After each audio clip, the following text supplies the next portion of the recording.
नमस्ते बच्चों। लॉकडाउनी पाठशाला बाई DC रामगढ़ में आपका आज फिर से हम स्वागत करते हैं। आज हम लोग वर्ग 7 के अध्याय 3 भूगोल विषय में स्थल रूपों का विकास जो पाठ है उसके अंतर्गत हम लोग जो एक प्रमुख स्थल रूप है ज्वालामुखी, उसकी चर्चा हम लोग करेंगे। ज्वालामुखी का नाम तो आप लोगों ने ज़रूर सुना होगा और ज्वालामुखी का नाम सुनते के साथ हमारे अंदर एक डर सा, एक भय सा समाता है। तो आज हम लोग उसी के बारे में देखेंगे कि ज्वालामुखी होता क्या है।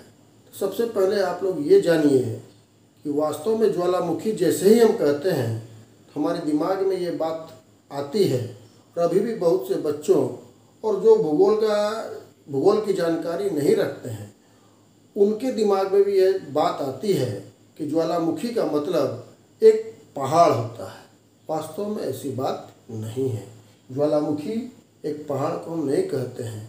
ज्वालामुखी अलग चीज़ है और ज्वालामुखी पर्वत एक अलग चीज़ है। आइए हम उसके बारे में अध्ययन करेंगे। तो सबसे पहले हम लोग ये जानें कि ज्वालामुखी है क्या। तो पृथ्वी का जो क्रस्ट है, जो पृथ्वी का बाहरी परत है, उसमें जो कमज़ोर स्थान होते हैं, जो कमज़ोर जगह होती है, वहाँ पर पृथ्वी के अंदर मेंटल जिसको हम लोग बोलते हैं, पृथ्वी के अंदर जो चट्टानें पिघली हुई अवस्था में रहती है, वो चट्टानें जिसको हम लोग मैग्मा भी कहते हैं, ये मैग्मा अचानक से इन स्थानों से बाहर निकलता है और इसी चीज़ को हम लोग ज्वालामुखी कहते हैं। अब ये जो मैग्मा होता है, ये मैग्मा दो तरीके से बाहर निकल सकता है। पहला तरीका होता है कि पृथ्वी पर कुछ दरारें होती हैं और उन दरारों से होकर ये मैग्मा धीरे धीरे बाहर निकलता है। और दूसरा तरीका होता है कि पृथ्वी की सतह से पृथ्वी के अंदर मेंटल तक, प्रवार तक एक होल, एक पाइप जैसी बनी हुई रहती है, एक छिद्र जैसा बना हुआ रहता है और उस छिद्र से मैग्मा काफ़ी तेज़ी से विस्फोट के साथ बाहर निकलता है। तो ये दो तरीके होते हैं जिससे ये मैग्मा पृथ्वी के बाहर निकलता है और इसी को हम लोग ज्वालामुखी कहते हैं या ज्वालामुखी विस्फोट भी कहते हैं। अब ये जो मैग्मा होता है, यहाँ पर अपने लोग लावा भी देखा। अक्सर लोग लावा और मैग्मा में भी अंतर नहीं समझ पाते हैं। वास्तव में लावा और मैग्मा दोनों एक ही पदार्थ का नाम है। जब चट्टान पिघली हुई अवस्था में पृथ्वी के अंदर रहता है तो उसको हम लोग मैग्मा कहते हैं। और जैसे ही यह मैग्मा पृथ्वी के बाहर, पृथ्वी की सतह पर बहने लगता है तो उसको हम लोग लावा कहते हैं। दोनों एक ही चीज़ है। आइए अब हम जानें कि ये जो ज्वालामुखी होता है, ये ज्वालामुखी जो विस्फोट होता है, उसके कुछ प्रमुख शब्द कौन कौन से हैं। तो सबसे पहले आप लोग देख रहे हैं यहाँ पर ये मैग्मा है। तो पृथ्वी के बहुत अंदर तापमान आप लोगों को मालूम है कि बढ़ता जाता है। प्रत्येक 165 मीटर की गहराई पर 1 डिग्री सेल्सियस तापमान बढ़ता है और जब अंदर हम लोग जाते हैं तो तापमान बहुत ज़्यादा हो जाता है। और तापमान इतना ज़्यादा होता है कि ये जो चट्टान हम लोग देखते हैं पृथ्वी की सतह पर, वो भी पिघल जाता है। माने जो भी चीज़ होती है वो पिघली हुई अवस्था में रहती है और ये मैग्मा काफ़ी तेज़ी से इधर उधर बहता रहता है।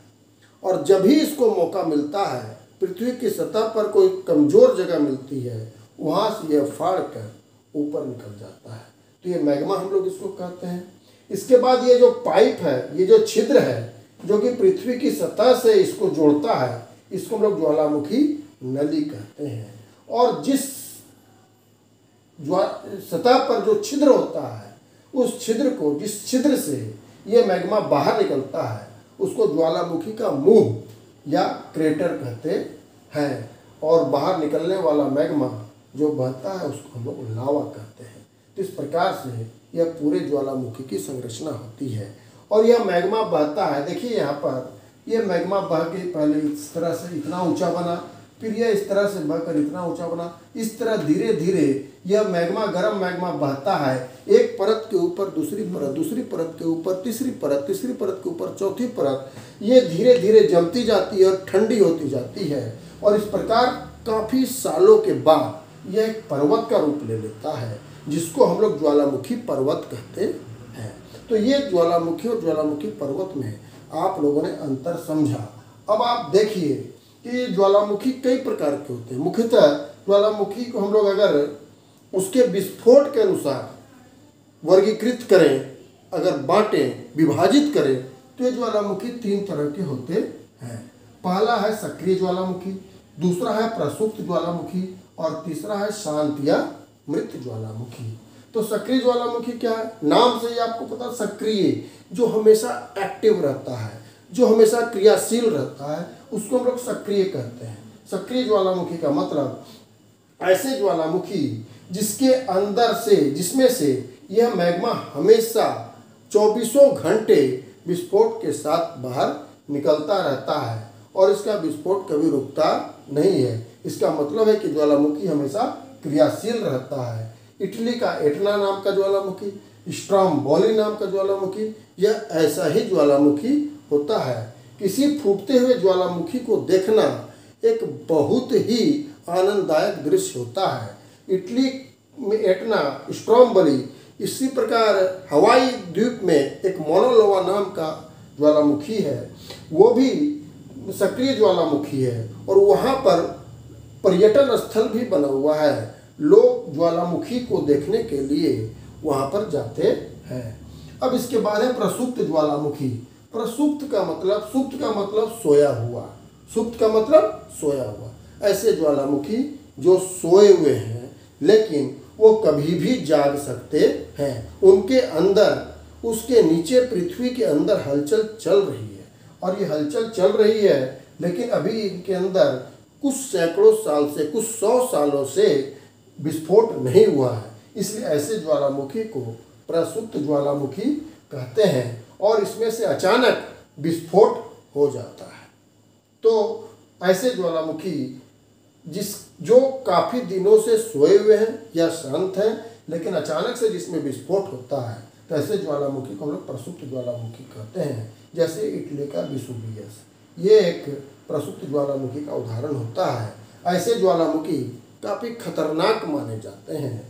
ये सक्रिय ज्वालामुखी से भी खतरनाक प्रसुप्त ज्वालामुखी होते हैं, क्योंकि सक्रिय ज्वालामुखी तो लगातार उसमें से विस्फोट हो रहा है, तो हम सावधानी की मुद्रा में रहते हैं। लेकिन ऐसे ज्वालामुखी जो कुछ 100 सालों से सोए हुए हैं, तो वहाँ पर शहर बस जाते हैं, लोग वहाँ पर रहने लगते हैं और फिर अचानक से जब विस्फोट होता है तो काफ़ी जन धन की हानि होती है।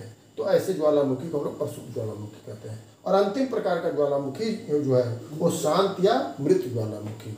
ऐसे ज्वालामुखी जिनमें कई हजार सालों से किसी प्रकार की कोई क्रिया, ज्वालामुखी क्रिया नहीं हुई है, ऐसे ज्वालामुखी को हम लोग शांत या मृत ज्वालामुखी कहते हैं। और कालांतर में उसमें किसी प्रकार की और अन्य ज्वालामुखी क्रिया होने की संभावना भी नहीं है। इसलिए ऐसे ज्वालामुखी को शांत या मृत, मृत माने मर गए, शांत माने जो बिल्कुल शांत है, ऐसे ज्वालामुखी को हम लोग शांत या मृत ज्वालामुखी कहते हैं। जैसे अफ्रीका का किलिमंजारो, अफ्रीका का किलिमंजारो एक बिल्कुल शांत ज्वालामुखी है। इस प्रकार आज के पाठ में हम लोगों ने पृथ्वी के स्थल रूपों के विकास के अंतर्गत ज्वालामुखी के पर्वत कैसे बनते हैं और ज्वालामुखी कैसे उठता है, इसके बारे में हमने जानकारी प्राप्त की।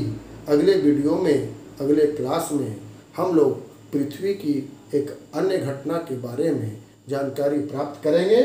तब तक के लिए आप सबों का बहुत बहुत धन्यवाद। Thank you.